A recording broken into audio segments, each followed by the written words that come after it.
श्री हरदास। नारायण नाम की महिमा। कन्नौज में एक ब्राह्मण रहता था, उसका नाम अजामिल था। यह अजामिल बड़ा शास्त्रज्ञ था। शील, सदाचार और सद्गुणों का तो ये खजाना ही था। ब्रह्मचारी, विनयी, जितेंद्रिय, सत्यनिष्ठ, मंत्रों का ज्ञाता और पवित्र भी था। इसने गुरु संत महात्माओं सबकी सेवा की थी। एक बार अपने पिता के आदेश अनुसार वन में गया और वहां से फल, फूल, समीधा तथा पुष्प लेकर घर के लिए लौटा। लौटते समय इसने देखा कि एक व्यक्ति मदिरा पीकर किसी वेश्या के साथ विहार कर रहा है। वेश्या भी शराब पीकर मतवाली हो रही है। अजामिल ने पाप किया नहीं, केवल आंखों से देखा और काम के वश हो गया। अजामिल ने अपने मन को रोकने की बहुत कोशिश की, लेकिन नाकाम रहा। अब ये मन ही मन उस वेश्या का चिंतन करने लगा और अपने धर्म से विमुख हो गया। अजामिल सुंदर सुंदर वस्त्र, आभूषण आदि वस्तुएं जिनसे वह प्रसन्न होती थी ले आता, जहां तक कि इसने अपने पिता की सारी संपत्ति देकर भी उसी उल्टा को रिझाया।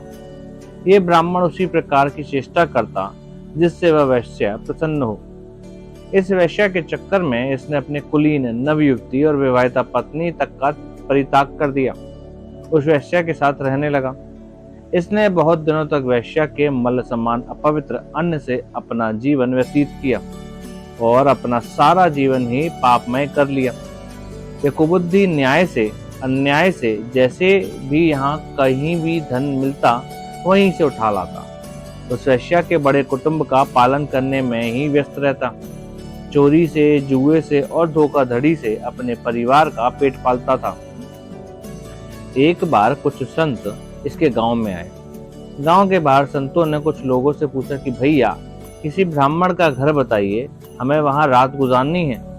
इन लोगों ने संतों के साथ मजाक किया और कहा, संतों, हमारे गांव में तो एक ही श्रेष्ठ ब्राह्मण है जिसका नाम अजामिल है और इतना बड़ा भगवान का भक्त है कि गांव के अंदर नहीं रहता, गांव के बाहर ही रहता है। अब संत जन अजामिल के घर पहुंचे और दरवाजा खटखटाया। भक्त अजामिल, दरवाजा खोलो। जैसे ही अजामिल ने आज दरवाजा खोला तो संतों के दर्शन करते ही मानो आज अपने पुराने अच्छे कर्म उसे याद आ गए। संतों ने कहा कि भैया, रात बहुत हो गई है, आप हमारे लिए भोजन और सोने का प्रबंध कीजिए। अजामिल ने सुंदर भोजन तैयार करवाया और संतों को करवाया। अब अजामिल ने संतों से सोने के लिए कहा तो संत कहते हैं, भैया, हम प्रतिदिन सोने से पहले कीर्तन करते हैं, यदि आपको समस्या ना हो तो हम कीर्तन कर लें। अजामिल ने कहा, आप ही का घर है महाराज, जो दिल में आए सो करो। संतों ने सुंदर कीर्तन प्रारंभ किया। उस कीर्तन में अजामिल भी बैठा। सारी रात कीर्तन चला और अजामिल की आंखों से खूब आंसू गिरे, मानो आज आंखों से आंसू नहीं, पाप धुल गए हैं। सारी रात भगवान का नाम लिया। जब सुबह हुई तो संत जाने लगे तो अजामिल ने कहा, महात्माओं, मुझे क्षमा कर दीजिए, मैं कोई भक्त वक्त नहीं हूँ, मैं तो एक महापापी हूँ। मैं वेश्या के साथ रहता हूँ और मुझे गांव से बाहर निकाल दिया गया है।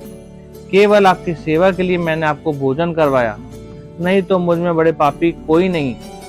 संतों ने कहा, अरे अजामिल, तूने ये बात हमें कल क्यों नहीं बताई? हम तेरे घर में रुकते ही नहीं। अब तूने हमें आश्रय दिया है तो चिंता मत कर। ये बता, तेरे घर में कितने बालक हैं? अजामिल ने बताया कि महाराज 9 बच्चे हैं और अभी ये गर्भवती है। संतों ने कहा कि अब के जो तेरे संतान होगी वो तेरा पुत्र होगा और तू उसका नाम नारायण रखना। जा, तेरा कल्याण हो जाएगा। संत जन आशीर्वाद देकर चले गए। समय बीता, उसके पुत्र हुआ, नाम रखा नारायण। अजामिल अपने नारायण पुत्र में बहुत आसक्त था। अजामिल ने अपने संपूर्ण हृदय अपने बच्चे नारायण को सौंप दिया था। हर समय अजामिल कहता था, नारायण भोजन कर लो, नारायण पानी पी लो, नारायण तुम्हारे खेलने का समय है, तुम खेल लो। हर समय नारायण नारायण करता था। इस तरह 28 वर्ष बीत गए। वह अतिशय मूढ़ हो गया था। उसे इस बात का पता ही नहीं चला कि मृत्यु मेरे सिर पर आ पहुंची। वह अपने पुत्र बालक नारायण के संबंध में ही सोचने विचारने लगा। इतने में ही अजामिल ने देखा कि उसे ले जाने के लिए आ गए। भगवान के पार्षदों ने देखा कि ये मरते समय हमारे स्वामी नारायण का नाम ले रहा है, उनका नाम कीर्तन कर रहा है। अंधावा बड़े वेग से झटपट वहां पहुंचे। उस समय यमराज के दूत दासीपति अजामिल के शरीर में से उसके सूक्ष्म शरीर को खींच रहे थे। विष्णु दूतों ने बलपूर्वक रोक दिया। उनके रोकने पर यमराज के दूतों ने उनसे कहा, अरे धर्मराज की आज्ञा का निषेध करने वाले तुम लोग हो कौन? तुम किसके दूत हो? कहां से आए हो और इसे ले जाने से हमें क्यों रोक रहे हो? ये यमदूतों ने इस प्रकार कहा। तब भगवान नारायण के आज्ञाकारी पार्षद ने हंसकर कहा, यमदूतों, यदि तुम लोग सचमुच धर्मराज के आज्ञाकारी हो तो हम धर्म के लक्षण और धर्म के तत्व सुनाओ।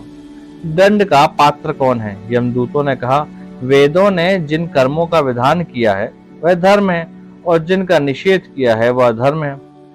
वेद स्वयं भगवान के स्वरूप है, वह उनके स्वाभाविक श्वास प्रश्वास एवं स्वयं प्रकाश ज्ञान है, ऐसा हमने सुना है।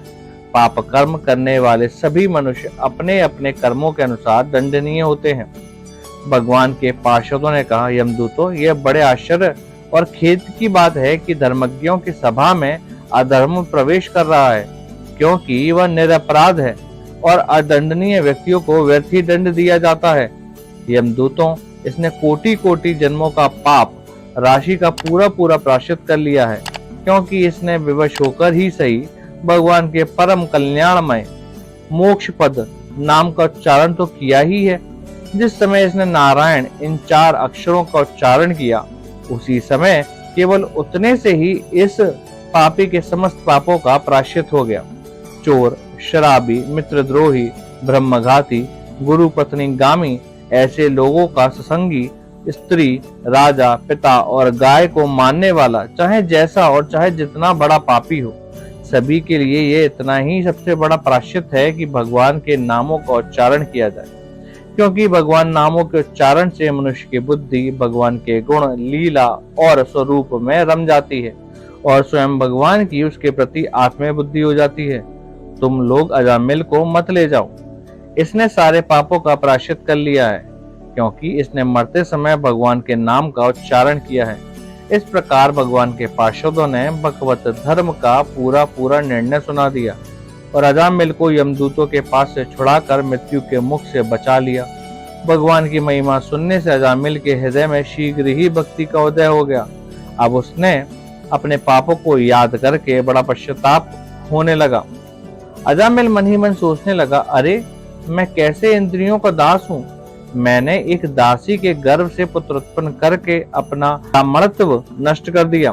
यह बड़े दुख की बात है। धिक्कार है, मुझे बार बार धिक्कार है। मैं संतों के द्वारा निंदित हूँ, पाप आत्मा हूँ। मैंने अपने कुल पे कलंक का टीका लगा दिया। मेरे माँ बाप बूढ़े और तपस्वी थे, मैंने उनका भी परित्याग कर दिया। ओ, मैं कितना कृतघ्न हूँ। मैं अब अवश्य अत्यंत भयावह नरक में गिरूंगा, जिसमें गिरकर धर्मघाती, पापात्मा, कामी पुरुष अनेकों प्रकार की यम यातना भोगते हैं। कहाँ तो मैं महाकपटी, पापी, निर्लज्ज और ब्रह्म तेज को नष्ट करने वाला, तथा कहाँ भगवान का यह वह परम मंगलमय नारायण नाम। सचमुच मैं तो कृतार्थ हो गया। अब मैं अपने मन, इंद्रियां और प्राणों को वश में करके ऐसा प्रयत्न करूंगा कि फिर अपने को घोर अंधकारमय नरक में ना डालूं। मैंने यमदूतों से डर के अपने पुत्र नारायण को पुकारा और भगवान के पार्षद प्रकट हो गए। यदि मैं वास्तव में नारायण को पुकारता तो आज श्री नारायण मेरे सामने प्रकट नहीं हो जाते। अब अजामिल के चित्त में संसार के प्रति तीव्र वैराग्य हो गया। वह सबसे संबंध और मोह को छोड़कर हरिद्वार चले गए। उस देवस्थान में जाकर वह भगवान के मंदिर में आसन से बैठ गए और उन्होंने योग मार्ग का आश्रय लेकर अपनी सारी इंद्रियों को विषयों से हटाकर मन भगवान श्री कृष्ण में लीन कर लिया और मन को बुद्धि में मिला दिया। इसके बाद आत्मचिंतन के द्वारा उन्होंने बुद्धि के विषयों से पृथक कर लिया तथा भगवान के धाम अनुभव स्वरूप परम ब्रह्म में जोड़ दिया। इस प्रकार जब अजामिल की बुद्धि त्रिगुणमयी प्रकृति से ऊपर उठकर भगवान के स्वरूप में स्थित हो गई, तब उन्होंने देखा कि उनके सामने वे ही चारों पार्षद जिन्हें उन्होंने पहले देखा था खड़े हैं। अजामिल ने सिर झुकाकर उन्हें नमस्कार किया।